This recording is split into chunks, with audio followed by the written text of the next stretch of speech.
भांडेगाव येथील भाजपचे सक्रिय कार्यकर्ते म्हणून ओळख असलेले बद्रीनाथ उत्तमराव जगताप यांची मंगळवारी 16 सप्टेंबर रोजी भाजपा युवा मोर्चा जिल्हा उपाध्यक्षपदी निवड करण्यात आली।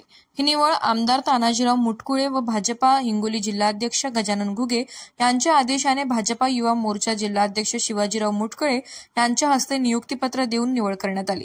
बद्रीनाथ जगताप हे मागील 6 वर्षांपासून भारतीय जनता पार्टीचे काम करत आहेत। त्यांनी या अगोदर विद्यार्थी आघाडीचे जिल्हाध्यक्ष म्हणून काम पाहिले आहे। त्यांनी त्यांच्या कार्यकाळात विद्यार्थ्यांचे मोठ्या प्रमाणात संपूर्ण जिल्ह्यात संघटन उभे करून विद्यार्थ्यांना न्याय देण्याचा प्रयत्न केला व कॉलेजमध्ये जाऊन विद्यार्थ्यांच्या अडीअडचणी सोडवल्या।